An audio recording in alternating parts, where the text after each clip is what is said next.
Turn it up, swashbucklers! You're listening to Under the Crossbones. My name is Phil Johnson. I am your host for the show. This is episode number 46. Episode number 46. Fun fact about 46, it is the number of human chromosomes that we have, right? And that's until somebody gets in there with their CRISPR rig and starts editing genes and gives somebody like a 47th chromosome, which will probably give them, it probably won't even be interesting. It'll probably just be like an 11th toe or something that it gives. Anyway, here we are, episode number 46. This is a big episode. Big physically, big metaphysically. Here's what we're doing.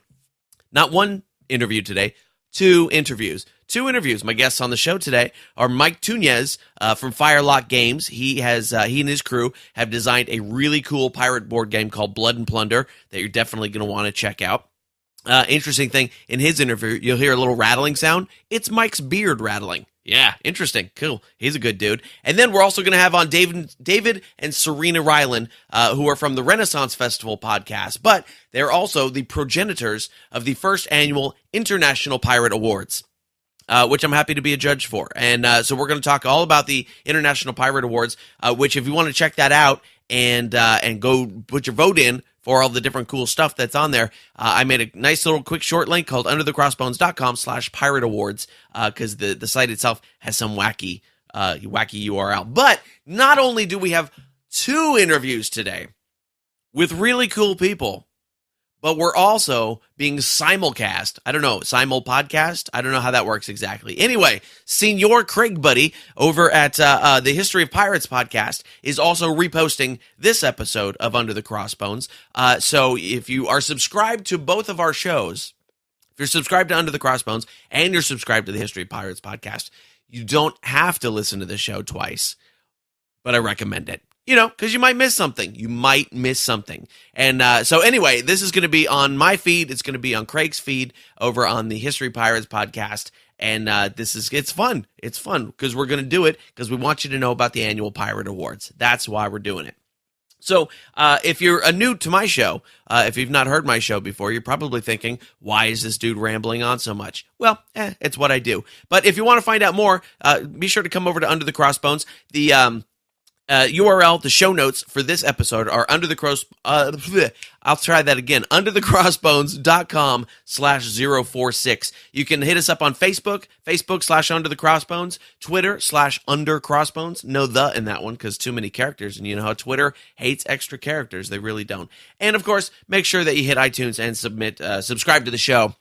Leave a review, all that kind of good stuff, because that's how we pick it up in the iTunes listings. That's what they like. They like to see subscribey people.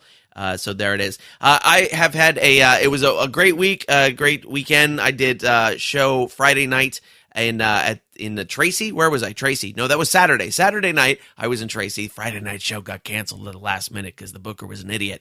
Saturday night I did the Windmill Ridge Winery in Tracy, California. Super great audience. Just like over the top, fish in a barrel kind of audience. It was so much fun. And then Sunday night, I was at the Crow's Nest in Santa Cruz, California, which is always a weird room. Here's the weird thing about doing stand-up comedy. I mean, you think when you might, as a normal person like yourself, you probably are a semi-normal person, when you think you'd have a good joke, a joke you know is funny, a joke you know works, and you tell it to an audience, and that audience laughs uproariously, falling out of their chair. And then you tell it to the next audience the next night in the same way, and they go, that's funny. And that's kind of, that is the daily life of a comedian, where you're standing up there going, I know this joke works better than that, and you should be laughing harder. But anyway, both were fun shows. Both were great shows. Thanks to everybody that came out. Got a few tour dates coming up. I have been getting behind on my booking, so I don't have as many shows coming up in July as I would like, but I'm going to try and rectify that. Here's where you can see me, though. June the 30th, I'll be at the Spice Monkey in Oakland, California. July the 2nd, I'll be at the Joke Room in Bakersfield, California. Bakersfield on a summer afternoon. That ought to be hot. July 7th, I'll be at the Blue Lagoon in Santa Cruz, California. July 14th, headlining a show at the St. George Hotel in Volcano, California. Yeah, if you don't know where Volcano is, I do, because I've only been there once. It's a very tiny town. There's like 2 streets. July 15th, I will be headlining a show at the Underdog Winery in Livermore, California. You can get all my show dates and things like that. Just hit underthecrossbones.com. Click on the tour dates button. You can find out where I'm going to be coming near you. I'm going to be all over the country. I know I got dates in Florida coming up, Midwest coming up, all sorts of stuff. If you're digging the show and you want to help keep the show on the go, on the move, on the production schedule, you can go to underthecrossbones.com/support. And right there's a little PayPal box. You can just drop a donation in there. $1, $2, $1,000, whatever you want. If you put $1,000 in there, I'll be your best friend for 2 months. I will. There's an Amazon banner there. If you click on that Amazon banner, you buy yourself something nice. I get a little kickback for it. Doesn't change your prices at all. If you want to be a sponsor of the show, it's cheap, it's easy. Just contact me from the support page there, and we will get you hooked up. Now, you might be wondering why episode 46 is the big grandiose double episode simulcast on historyofpirates.com by the inimitable Craig Buddy. Why 46? Why not 50? Why not wait till 50 for the big fancy hairy podcast? Because that would be normal. That would be, well, we're pirates, right? We don't do things the normal way. Everybody would expect me to do something big on number 50. So I'm going to do it on number 46. Plus, that's just the way the scheduling panned out.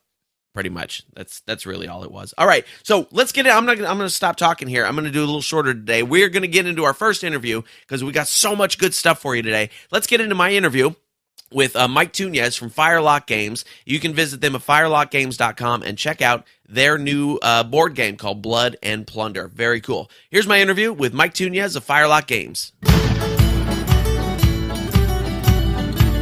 You are a game designer who and you design a tabletop game, which I have never talked to anybody that has done that before, so I will have lots of stupid questions for you. Sure. But first, tell me a little bit about your project and what it's about.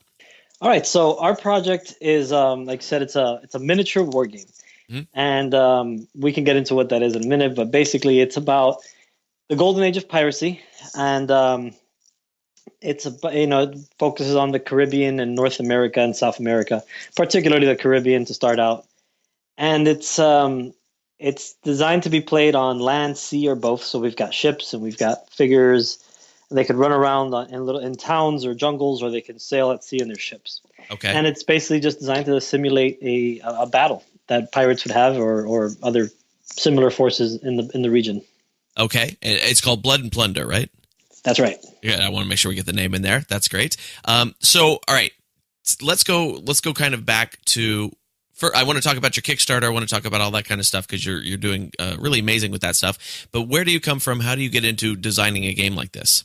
Well, to answer the first part of the question first, I grew up here in Miami, Florida, and always was enamored with the ocean and sailboats and things of that nature, and loved pirates since I was a kid. And basically just, I got into wargaming through a board game called Hero Quest that my aunt bought for me. Some people might be familiar with that. Milton Bradley put it out, I think.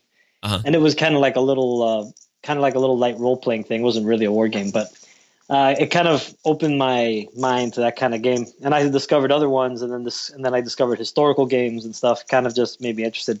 And being obsessed with pirates as I am, especially the historical side of it. I've actually technically currently studying history in college right now. Oh, great! And yeah, I figured why not take a crack at making a good pirate war game, since all the ones that are out there are either I just didn't like them for whatever reason, or they are just not that historical. They're just more of a fantasy kind of thing.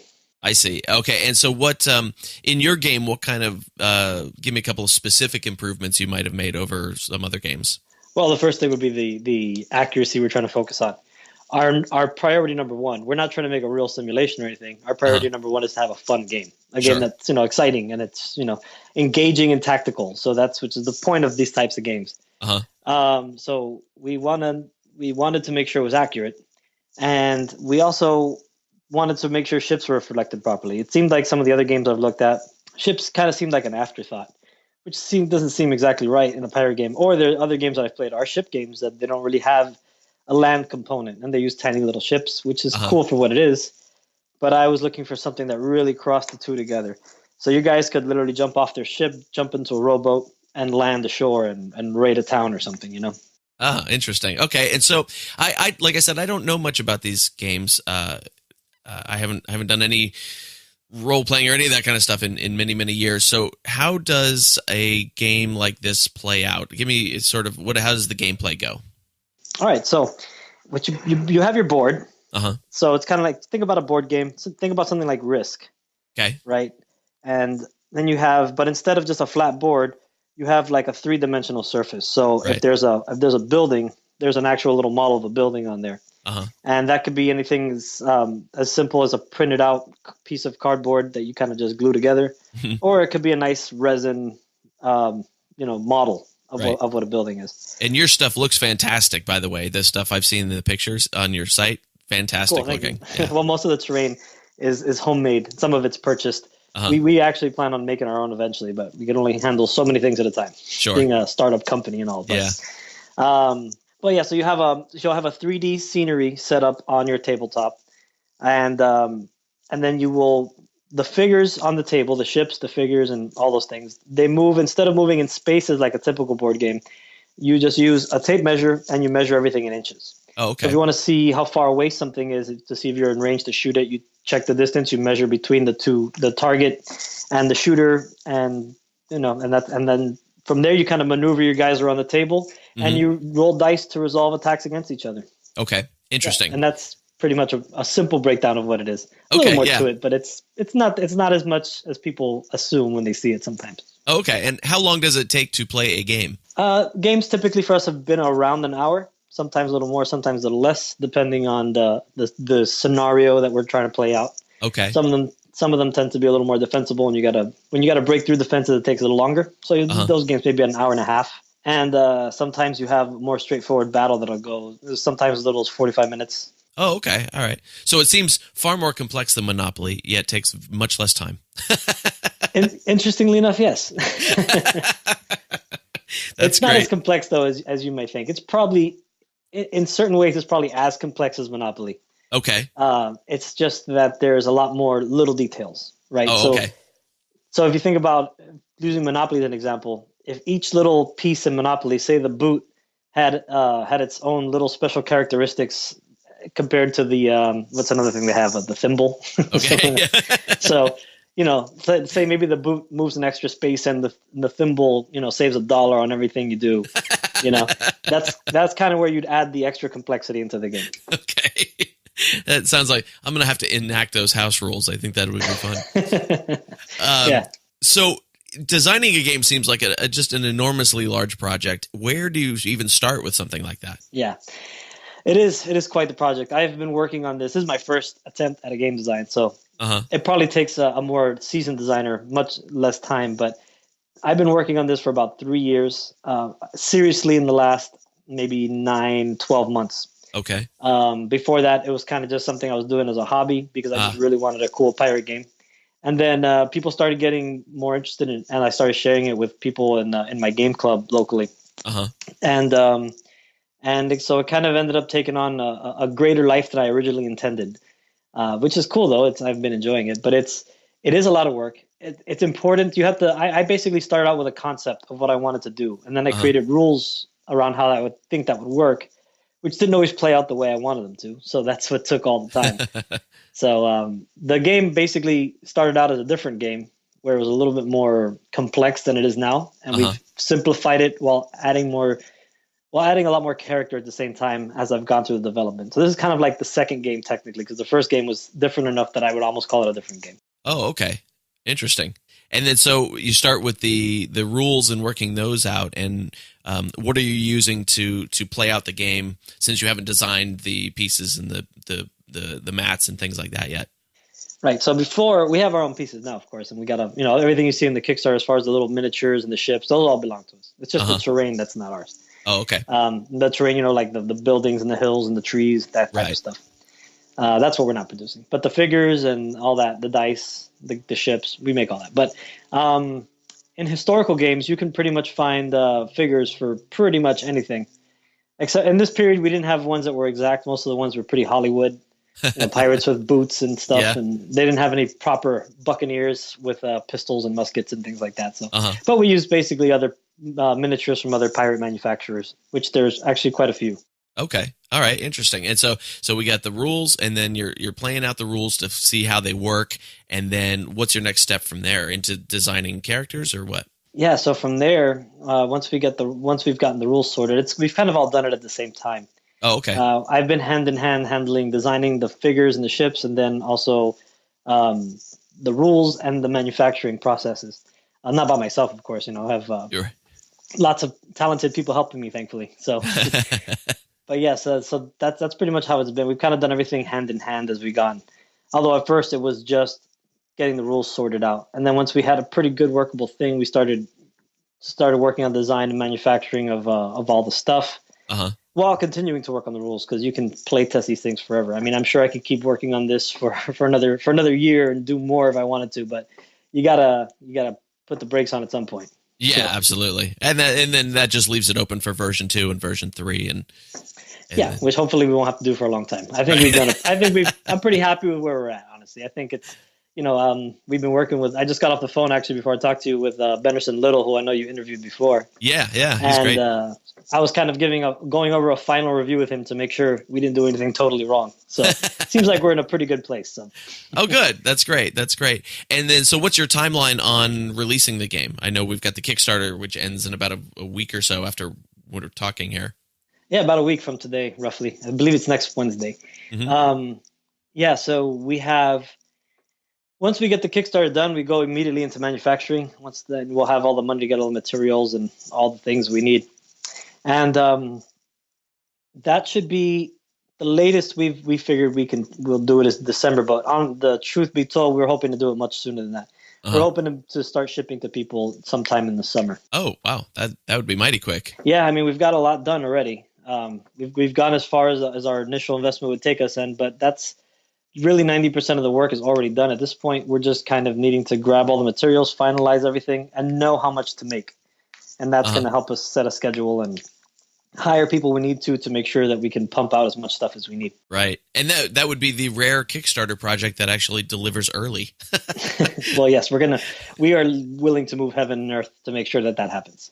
So, That's great. Yes. So let's talk a little bit about the Kickstarter. Unfortunately, this show won't go out until after your Kickstarter is over, but you've done amazing things with it. You're well over your initial goal. Tell me a little bit about your process in getting ready for the Kickstarter and how you got it out there. Yeah, so that was so none of us had done a Kickstarter before. So we just kind of researched other Kickstarters as much as we could, looked at where they failed, where they succeeded, and just started investigating what made a good Kickstarter. And we knew what we wanted to do with the game. We weren't gonna compromise anything on the game side for the Kickstarter. So we just kind of looked for a good model of what fit what we were trying to do, which is really hard to kickstart a miniatures game, because a miniatures game by its nature has a lot of components. Sure. So whereas if you buy a board game, you kind of buy your board game, everything's in the box and you're good to go. Whereas this game's more about collecting and building up your force. So, I may start with a starter set like we're selling in the Kickstarter and a basic ship.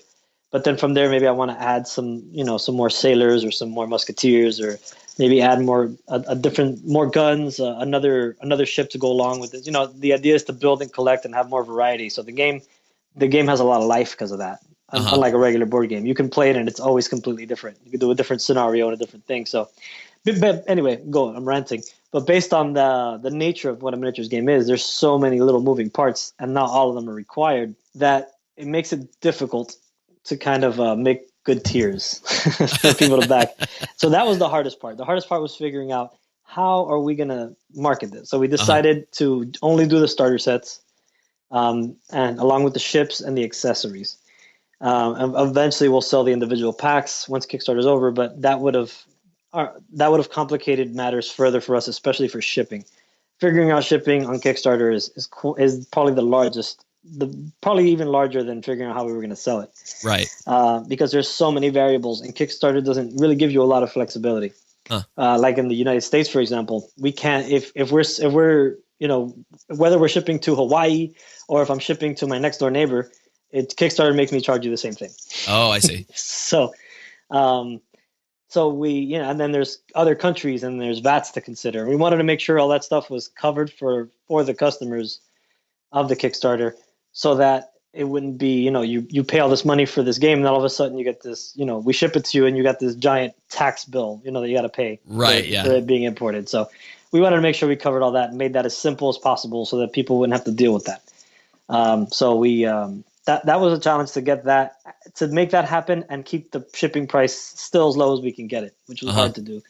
And I know a lot of overseas customers are paying a lot for feels like they're paying a lot for shipping, but it's I think at the end of the day, we're certainly not making any money off people's shipping, but we may even take a small loss, but nothing significant. But we've made sure to cover all our bases as much as possible, so that that's not a factor, because we've seen that sink a lot of Kickstarters. Oh, that's great. That's pretty much, those were the main obstacles. But we just kind of sat there and theorized what would we want to buy as customers, and how would the best way to buy it and approach it be, and that's kind of how we just set it up. We just kind of looked at it from, as all of us are gamers, so we kind of looked at it as what we would like to see in a Kickstarter. We also ran it by a few other people, and then we we just put up what you see now. Okay. And what was the process like in getting the word out about it? All right. So for that, it was just a matter of going to all the places where we regularly, again, from our perspective as gamers, where we normally go get our news from. Okay. And all that kind of stuff. So where we learn about new games. So we went to some forums, and we definitely use Facebook a lot. And there's a website called Beasts of War, which was just pretty big. They do kind of like a YouTube channel / gaming hub, and they were pretty fundamental in getting the word out there for us a lot. And they're really cool guys over there. Nice. And we were fans of them before, so it was really cool to be able to work with them. Oh, that's great. That's very cool.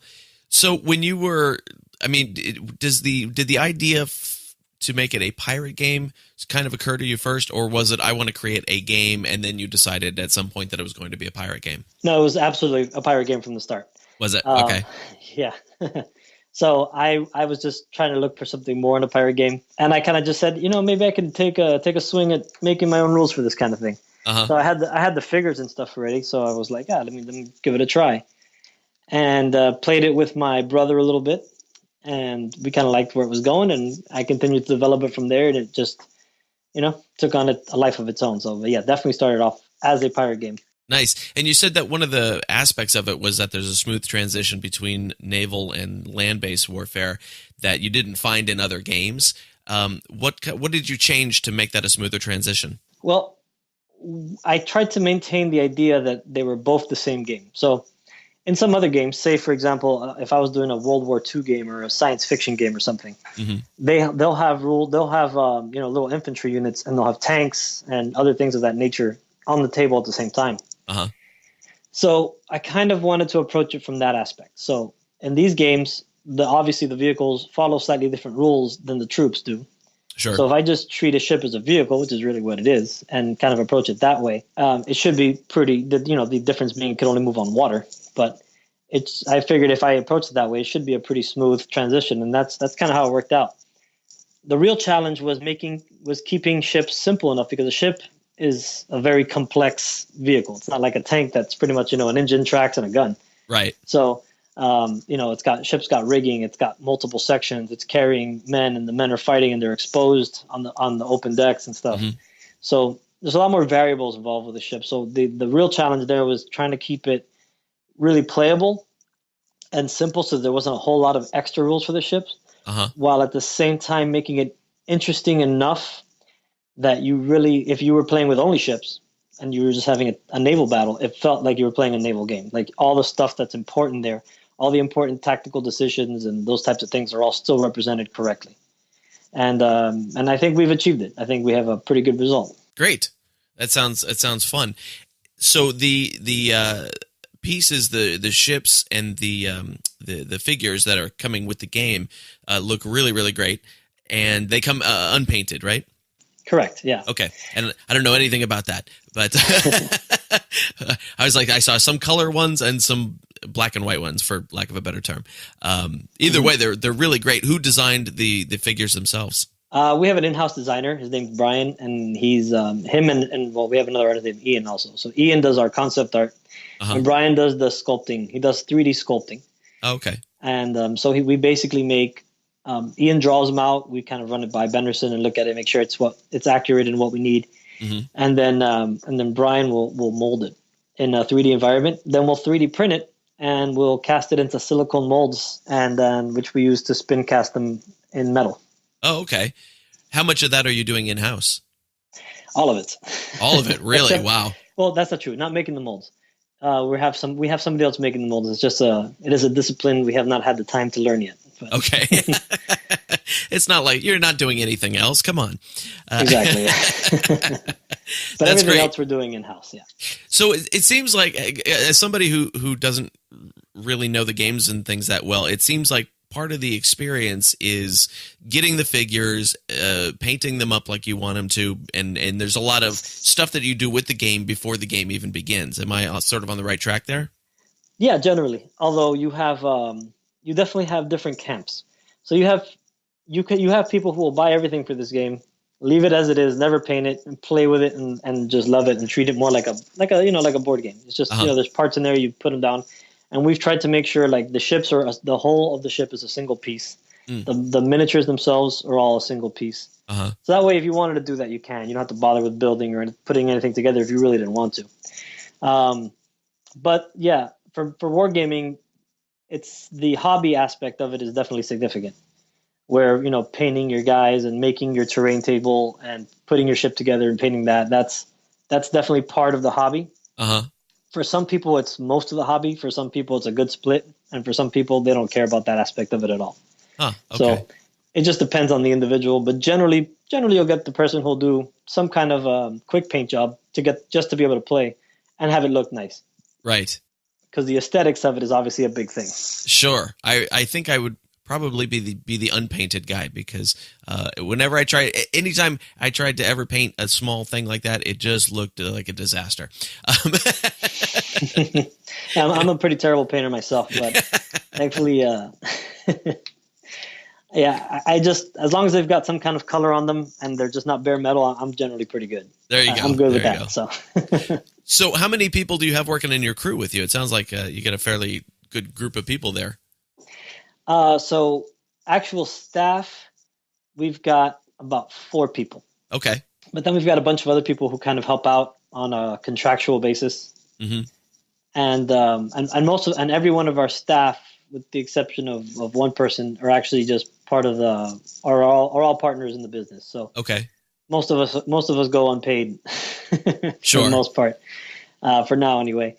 And yeah, so we all it's kind of what made this all possible, is we were able to basically partner up with a lot of people who had unique skills to bring the games together in order to make it happen.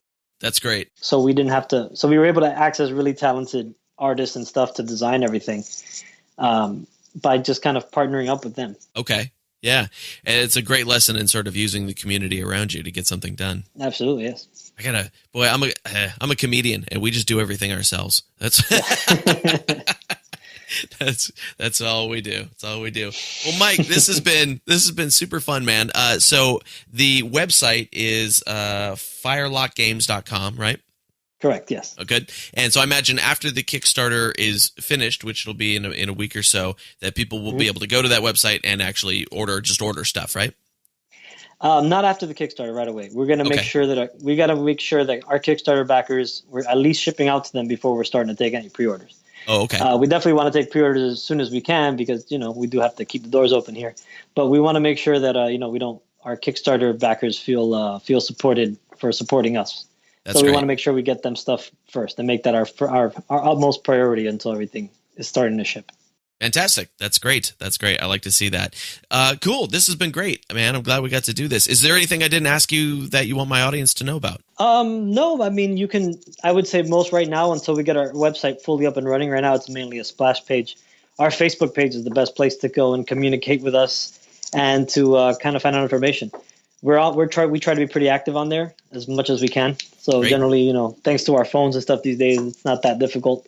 Yeah. But yeah, so if anybody's curious, that's the place to go. Definitely right now is our Facebook. We communicate on there as much as we can.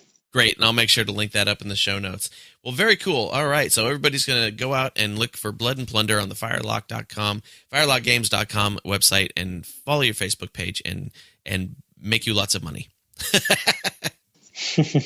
Hopefully. Hopefully. We can dream. We can dream. Well, thanks, Mike. Okay. I really appreciate you coming on the show. This is fun. All right. Thanks a lot. I really appreciate you having me. Love the show. It's good. All right. Thanks, man. I'll talk to you again soon. All right. Thanks. Have a good one. All right. You too. Bye-bye. Take it. There it is, friends. That was my interview with Mike Tunez of Firelock Games. Be sure to go to firelockgames.com to check out Blood and Plunder. They're in sort of a middle. The Kickstarter's over, but you can still do some late pledging on it, and then they'll probably get to pre-orders and things like that. So just go check it out. Looks like a really cool game. I'm not even a gamer type of guy, and it looks like a pretty cool game to me. So that'll be fun. So, second interview of the day. Are you ready for it? Are you ready? Are you driving? Are you running? What are you doing right now? Are you ready for the second interview? Here it comes. We've got Dave and Serena Reiland. And their normal gig is they're pirates, they're piratey people, but they also help run the Renaissance Festival podcast at renaissancefestivalmusic.com. But Dave came up with the first annual International Pirate Awards, which I think is a fun idea. There's, of course, it's the first time it's happening, so there's kinks, there's growing pains, there's all that kind of stuff. But we're going to talk about where it came from, how it's running, how you can get involved. It's very cool, and if you want to go vote right now, while you're listening to the interview, you can do that. All you have to do is go to underthecrossbones.com/pirate awards, and that's where you can find all the award stuff. All right, so let's talk to David and Serena Reiland. Here goes. Welcome to the show. We're going to talk today about the first International Pirate Awards, which I think is a great thing, and I'm honored to be a judge in that.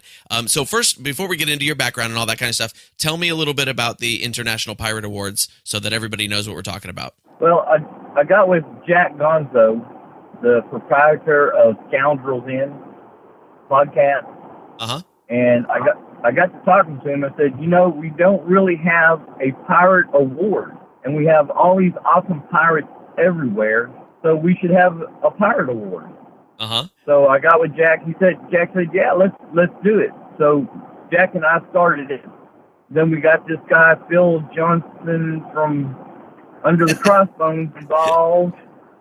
And then we got Craig Buddy over there at Pirates History Podcast. He wanted to be a part. Nice. And we got a few others from bowed out. We got the creators of International Talk Like a Pirate Day on board. Of course. And just recently, we got the owner of PiratesDirectory.com on board. All great people. How is the awards going to work? How does the nomination and voting and all that stuff go? There's really no nomination.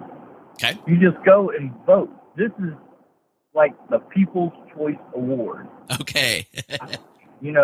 So if your favorite pirate is Jack Sparrow, so be it. If your favorite, pirate is Long John Silver, so be it. Whatever you want, that's what we're taking. Great. So it's going to be write-in voting then? Yeah, pretty much. Okay. We put a couple selections in there, but yeah, everything's pretty much right in. Great. And where do people go to vote? Oh, really? You're going to ask me that? Okay, I posted it everywhere. Maybe you could edit that in. Okay, I'll find out. I'll figure it out. It's International Pirate Award. We have a Facebook group or a Facebook page. We have a web page, and I've sent it out to everybody I can think of. Okay, great. Yeah, I'll dig up the URL and make sure to post that in the show notes and pass it around and all that kind of good stuff. I'll tell you, I really like the idea of awards and award shows and things like that because it tends to bring attention to a community. I know back in the 80s and 90s, here in the San Francisco Bay Area, we had the Bay Area Music Awards, and it was always great for letting everybody know all the great art and music that was happening here in the Bay Area. And ever since they've done it, the Bay Area music scene hasn't nearly been what it is. So what do you think? What kind of exposure are you hoping to bring to the pirate community through the Pirate Awards? Well, my idea or my thought behind it is to really build the community, because we have a lot of pirates out there that are interested in pirate stuff or pirate this or that, but they don't know where to go. They don't know everything that's out there. So on the awards, we tried to capture as much as we could, like pirate musical bands, We have your favorite piratical history book. What else is on there? Yeah, web pages. Your music, your favorite pirate music, your favorite new pirate music. Everything we could think of that pirates in general, well, let's say New Age pirates in general, would be really interested in. That's great. Yeah. So basically, it's for, to kind of, so people are out there, they're maybe doing a little costuming. Maybe they know a little bit about some festivals, but they don't know that there's a bunch of bands or a bunch of resources or books or, so it kind of brings everybody together and shows them what's out there, right? Yes. Cool. To build the community. All these pirate festivals around the United States, and very few people know about them. Uh-huh. All these pirate bands that sing awesome piratical music, and they just have no idea that they're out there at all. Right, and there's tons of them. Yeah, we even put some stuff in there for the, this is controversial, so the pirate winches. Uh-huh. Or female pirate, because if you say pirate winches, some of the female pirates get upset about that, but nonetheless. And so we put in who's your favorite historical female pirate. There you go. Because there were some really awesome female pirates that, kind of put the other one, made them look like sorry little guys. Oh, yeah, definitely. Madam Chang definitely has, she's got some history that would put the others to shame. Yeah. Okay, Phil, don't be plugging your favorite pirate off the bat. Don't try to sway. Don't try to sway the awards already. My girlfriend's Chinese. I told her about Madam Chang. She got very excited about it, so I had to put a plug in. So you're saying you have no choice? So the voting on the voting for the awards is currently open right now. And how long does it go? When does the voting end? It will end on August 15th. August 15th. Okay. And we did that on purpose. We wanted to end it so we had time to gather the results and have them ready for or before International Talk Like a Pirate Day. Fantastic. Because that would be the whole culmination, of the whole year. Right. And how will you be announcing the winners? Well, Phil, that's pretty much up to each podcast owner. Okay. I'll probably be doing it on our annual Talk Like a Pirate Day show. It's a Renaissance Festival podcast. Cool. Scoundrels In, I don't, they'll be announcing it on our show, but he may be announcing it on his show, at some other, Phil, I can't tell you. Once the awards are done, the podcasters can do whatever they want with it. Okay. Well, I'm sure I will be announcing them on my show as well. That'll be fun. That'll be great. So you mentioned your Renaissance Festival podcast. Tell me a little bit about your history in your sort of crossover vein of Renaissance fairs, pirate stuff. Oh, crossover. I don't know if there's really a crossover, because ever since I went to the first Renaissance Festival, I dressed as a pirate. Okay.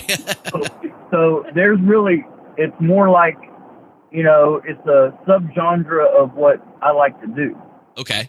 So anyways, I got involved with the Renaissance Festival podcast, which is, of course, you may know, is owned by Mark Gunn. Uh-huh. He started it 11 years ago, and we just celebrated our 11th year on the air. That's great. The whole thrust behind the Renaissance Festival podcast is to let everyone find new and awesome bands and artists out there that just put out awesome music and perform at the fairs. And we do it just for fun because we love Renaissance Festival. That's great. That's great. And I the Ren Fair thing is that's a foreign world to me that I've not participated in much. Who are your favorite Ren Fair bands out there that you like? Musical Blade. They're an awesome pirate band. Mm-hmm. Okay, you obviously just heard Serena's vote for the awards. Serena is my helmswoman. Uh-huh. Yeah, she steers the ship, buddy. That's how. There are so many awesome. You have them from. I mean, you can go from instrumental, from harpist, and then you can go up to the body performers that sing some awesome body songs, which is spelled Bawdy. And I like the geeky stuff, like the Village Idiots. Oh yeah. And the Bard. Oh yeah.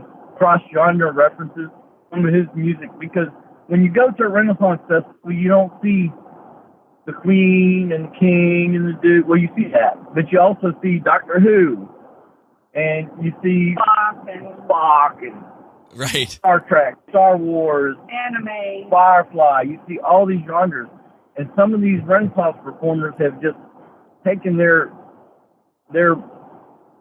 talents and just string them across a whole genre that you would see at a Renaissance fair. That's interesting. That's a topic that I've been talking about with some of my guests recently, in that Renaissance fairs are definitely not restricted to the Renaissance anymore, that everybody shows up dressed as pretty much everything now. Okay, but you can't blame them.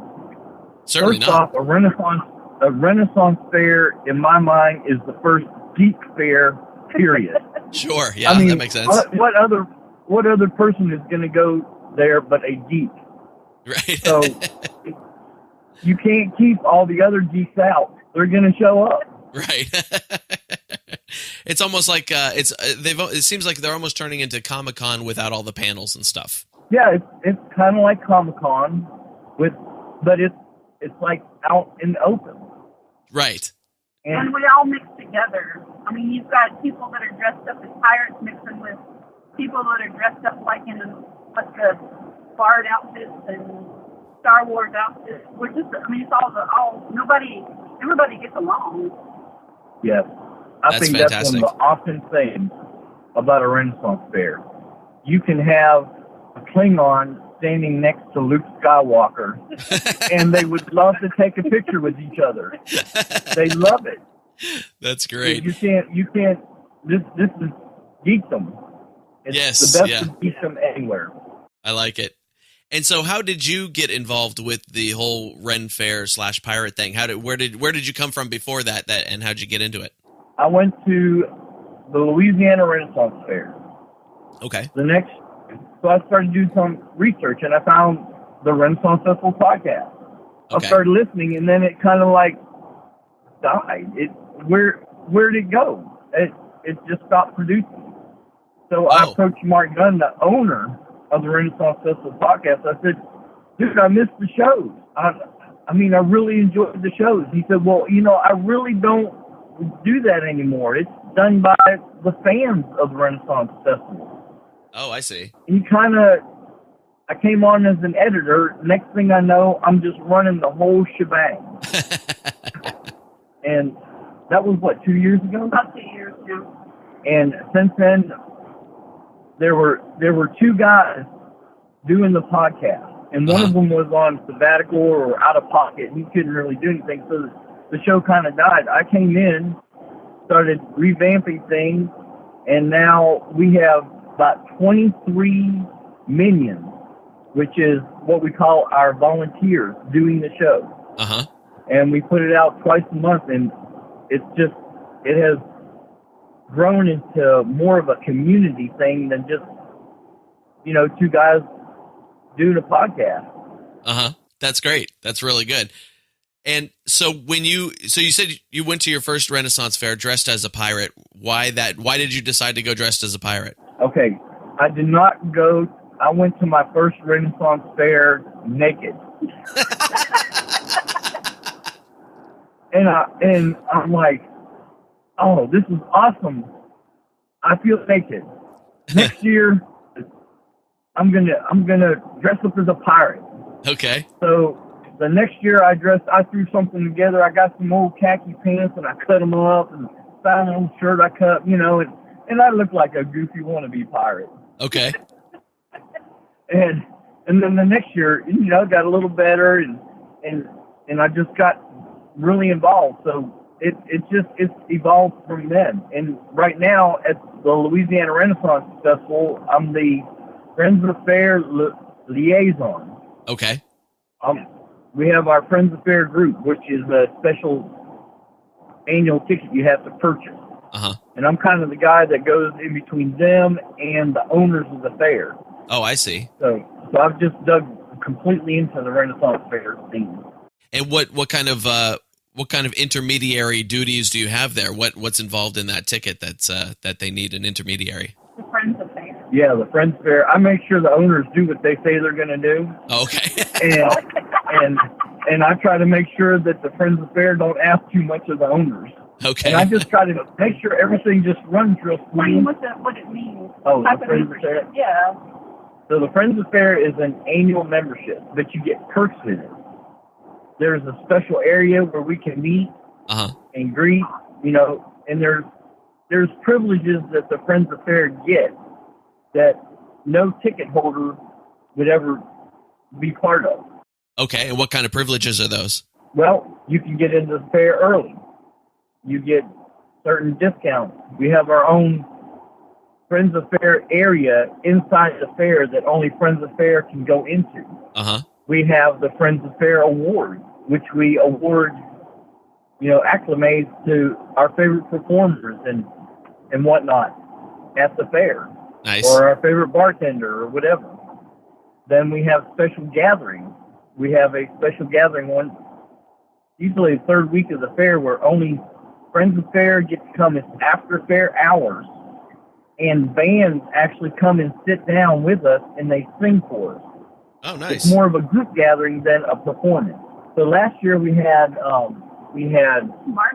Mark Gunn, the Whiskey Bay Rovers, Andrew McKee, Chase Treasure, and they all came and sang a little bit, but then they all started singing together. The girls.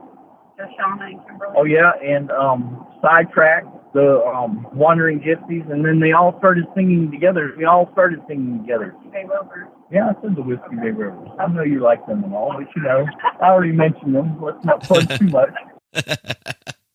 Yeah, that sounds really great. That sounds like it would be worth the extra bit for that fancy ticket. Sounds like a lot of fun. Yeah, it's like an upgrade from a season pass. Friends of Fair at our fair is more like a family. Than it is just some people coming to the fair. They have a special ticket, because most of the Friends of Fair have been coming there for years, ever since it started. Oh, okay. And we know each other. We can point each other out across fairgrounds. We know who we are and whatnot. So it's more like a family thing than anything else. And that's great. Most of the Friends of Fair come every weekend, at least every weekend. Oh, okay. How long does that fair run? 6 weekends. Yeah, 6 weekends. Oh, okay. Wow, that's a long time. Very cool. Well, this has been super fun. So we've got the International Pirate Awards, and the voting for that goes through August 15th, and then you will be hearing about all the winners here and on the other podcasts around town. And I will dig up the URL for the voting, and it's all write-in voting, so everybody can get involved, and I think it'll be really fun. Is there anything we missed, anything I didn't ask you about that you want the listeners to know? You know what? I'd really like to take a moment and thank all of the minions that put the Renaissance Festival podcast together. All right. And they're all volunteers. They do it out of love for the Renaissance Festival. Nobody makes anything off the Renaissance Festival podcast. And we just do it to help the performers to get recognition and get known and get out there and sell their CDs or whatever they need to do. And I'd like to thank every single one of those minions, because they're the backbone of the whole podcast. I just direct things, and they put the show together. That's great. Every time I think about now, I'm thinking about Renaissance minions, like they're all little yellow people in frilly shirts. But Okay. Yellow pirate. Yeah. I did not come up with the minion phrase. That was before the movie. That was before the movie. That was before me. And I know what a minion stands for. And they're not really minions, but if that's what they want to be called, that's fine. I like it. Well, great. On the I'll have on the show notes links for the International Pirate Awards and for the Renaissance Festival podcast and all that kind of good stuff. And is there anywhere directly that people can find out more about what you're doing? RenaissanceFestivalmusic.com. Got it. Cool. Well, David, this has been fun, man. I'm glad we finally got a chance to do this. Yes, it was fun. All right, man. Talk to you again soon. Okay, thanks. Bye. Yep. Bye-bye. And that is my interview with David and Serena Reiland of the International Pirate Awards, the first annual, and the Renaissance Festival podcast. If you want to check out their podcast that they help facilitate and work on, you can find it at renaissancefestivalmusic.com. And if you know how to spell Renaissance, good for you. Good for you. You were paying attention in school or you've been to a lot of festivals. By the way, it's one N and two S's, in case you're curious. And if you want to vote in the awards, which I suggest you do, go in there. You can get it under thecrossbones.com/pirate awards. That's the easiest way to get there. You could hear in the interview. It's got some weird URL.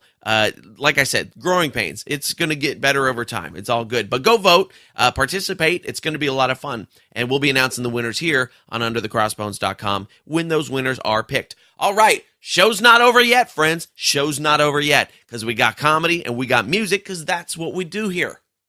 On Under the Crossbones. We have comedy, we have music. So today, the comedian we got for you, his name is Mark Yaffe, a very good friend of mine. I've known him for, since I started doing comedy, far too long ago, 12 years, something like that. It's been a long time. Mark is very funny dude. You can catch him all over the country. And if you want to find out more about him, it's laughwithmark.com, and that's Mark with a C, not a K.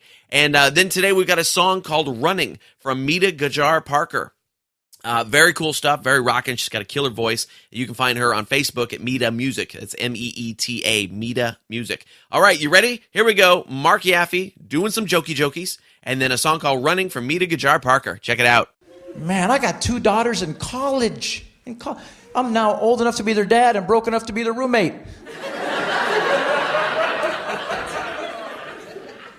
We recently filled out the financial aid forms. I found out that I can pay for a whole semester of parking. My oldest daughter attends St. Mary's College in Moraga. $43,000 a year. She is a performing arts major. $43,000 a year. She wants to be a professional dancer. My knucklehead cousin's like, geez, dude, why don't you just buy her a pole? Oh, that's terrible. I would never let my daughter be a stripper. That would be embarrassing. Her making twice as much money as me.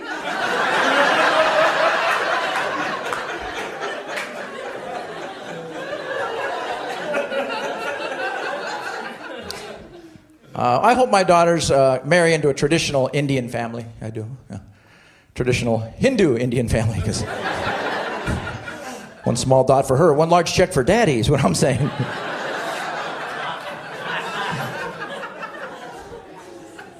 You know what's interesting to me? Now all our tech support got outsourced to India. India is now outsourcing much of the tech support to the Philippines.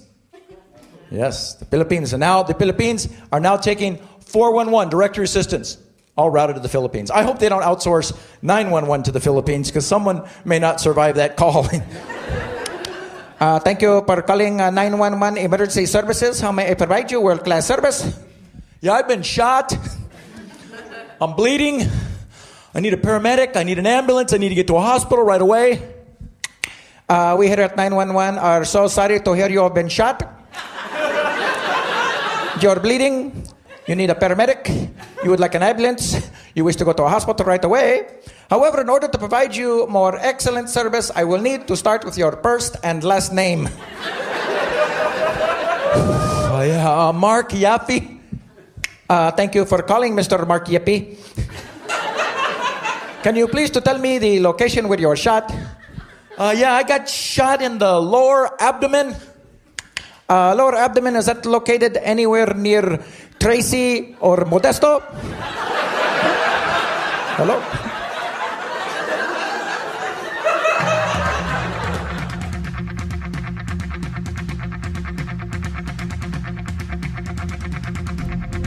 I am here, one with the surreal.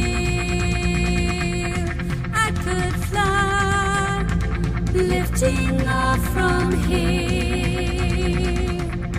Organize my thoughts. Where do I start? I am pushing on, running upward to the mountains, running, reaching for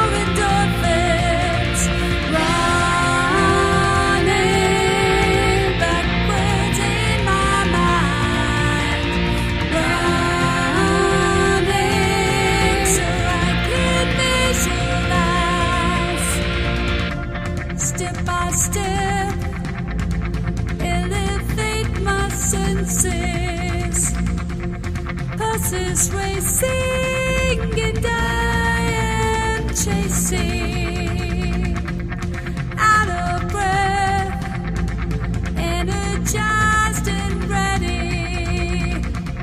I'm gonna rock it to the moon, blasting off for the feeling.